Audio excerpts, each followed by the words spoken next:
आता उरलेले आहे 2 महिन्यानंतर का होईना त्यांनी तुमच्या मताशी सहमती दाखवली. कुठेतरी ईव्हीएमच्या विरोधात आता हा लढा जो आहे तो मजबूत होऊ शकतो का आणि काय कशा पद्धतीने यापुढच्या काळात प्रयत्न असणार आहेत? नक्कीच मी राजसाहेबांचं या लढ्याच्या निमित्तानं स्वागत करतो.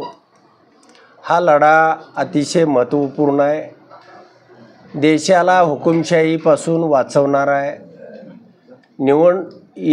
निवडणुकीच्या या प्रक्रियेमध्ये EVM हा जो फॅक्टर आहे हा हेराफेरी करणार आहे आणि या विधानसभा निवडणुकीच्या निमित्तानं त्यांनी या राज्यामध्ये प्रचंड प्रमाणामध्ये म्हणजे लोकांना समजेल किंवा लोकांच्या कल्पनेपलीकडं हा निकाल अनपेक्षित आहे.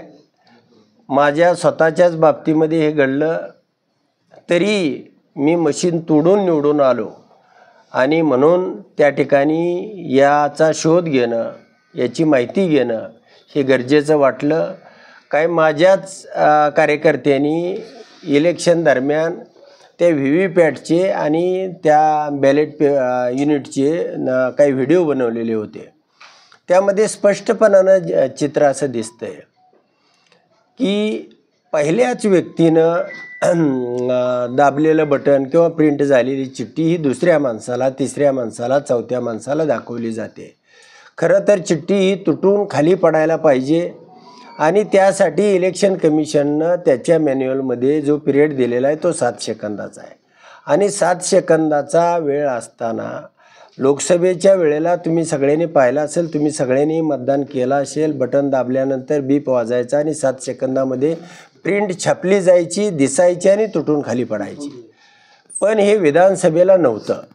विधानसभेला या पत्रिका पुन्हा कमळाच्या छापण्यासाठी त्या ठिकाणी हा वेळ 17 सेकंदापर्यंत, कधी तो 11 सेकंद झाला, कधी तो 14 सेकंद झाला, कधी तो 17 सेकंद झाला. म्हणजे किती चिठ्ठ्या, 2 चिठ्ठ्या छापायच्या आहेत 11 सेकंद घ्या,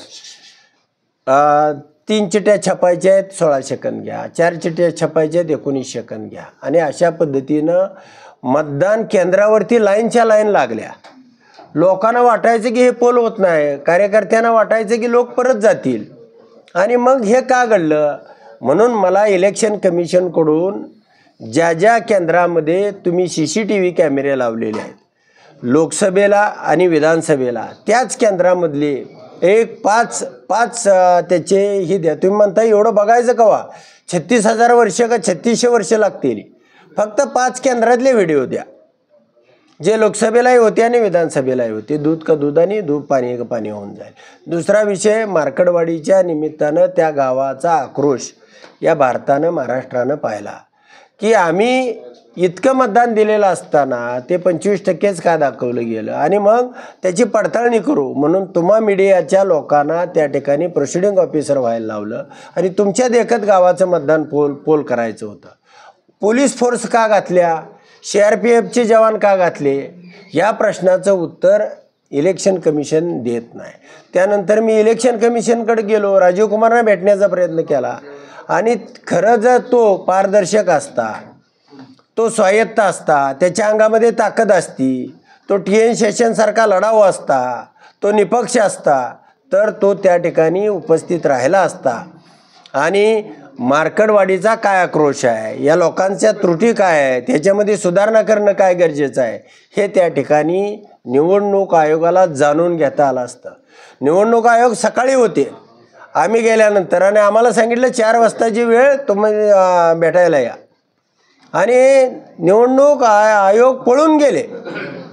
ही लोकशाहीतली ही भित्री व्यवस्था किंवा दुबळा निवडणूक आयोग हा निश्चितपणानं हा कुणासाठी तरी काम करतोय आणि म्हणून त्या ठिकाणी अशा पद्धतीच्या निवडणुका होऊन, आक्रोश होऊन, नक्कीच निमंत्रण तर मार्कडवाडी या विषयाचं जाणून घेणं आणि त्याविषयीचे अनेक पुरावे मी त्या ठिकाणी त्यांना देतोय आणि मी नक्कीच त्यांना सोमवारी मंगळवारी भेटेन. गेल्या काही दिवसांपूर्वी आपण एक विधान केलं होतं की येत्या 3 महिने सरकार कोसळेल, त्या कोसळण्यासाठी माझ्याकडे भरपूर पुरावे आहेत. असं नेमकं काय पुरावे आहेत आपल्याकडे सरकार 3 महिन्यात पडेल? मी इलेक्शन कमिशनकडे दाखल केलेले आहेत. इलेक्शन कमिशनला 15 दिवसाचा वेळ दिलेला आहे.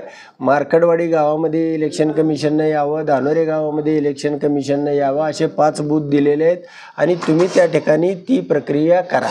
तुम्ही नाही केली तर मात्र सुप्रीम कोर्टामध्ये हे सगळं आम्ही दाखल करू. अनेक महत्त्वपूर्ण पुरावे आहेत की ज्यामुळे हे सरकार 3 महिने नव्हे सुप्रीम कोर्टानं बघितल्याबरोबर आणि पारदर्शकपणे त्या ठिकाणी न्यायदानाची प्रक्रिया केली तर हे सरकार 2 महिन्यामध्ये सुद्धा कोसळेल. राजीनामाबाबत आपण वारंवार करताय की राजीनामा देण्याची वल्गना करता आपण. राजीनामा एवढ्यासाठीच मी देत होतो की मी किती मतांनी निवडून आलो आहे. तुम्ही मला मशीनमध्ये दाखवलं 13,000 मतांनी.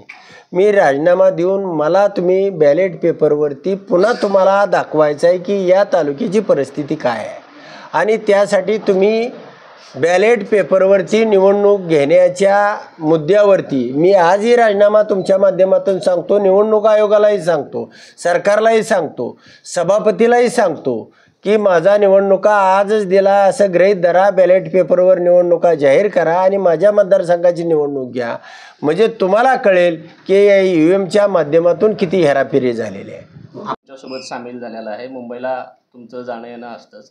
राज ठाकरेंची भेट घेणार आहात का आणि त्या संदर्भात मार्कडवाडीला त्यांनी भेट द्यावी अशा पद्धतीची काही विनंती वगैरे तुम्ही करणार? नक्कीच पुढच्या आठवड्यामध्ये राजसाहेबांना मी भेटेन आणि राजसाहेबांना जर माझ्याकडले पुरावे दाखवले तर राजसाहेबांना सुद्धा ह्याची खात्री तयार होईल आणि ते अजून ताकदीने या लढ्यामध्ये उतरतील आणि हा लढा नक्कीच राजसाहेबांसाठी सुद्धा एक त्यांची काय म्हणतो आपण पार्टी उभारणीसाठी सुद्धा ज्या EVMनं या राज्यातल्या लोकशाहीचा खून केला, जीव घेतला, अनेक जीव घेतलेले आहेत. धनगर आरक्षणाचा घेतलेला आहे, मराठा आरक्षणाचा घेतलेला आहे, दलितांचा घेतलेला आहे, मुस्लिमांचा घेतलेला आहे, अनेकांचा जीव या EVMनं घेतलेला आहे. ह्या लोकांचा आक्रोश त्या ठिकाणी या EVMच्या माध्यमातून ते मशिनी तुटून गेल्या असत्या, परंतु हेराफेरीमुळं या मशीननं जीव घेतलेला आहे आणि ह्या लोकांचा जो आक्रोश आहे, या लोकांचं जे म्हणणं आहे ते पुन्हा मांडण्यासाठी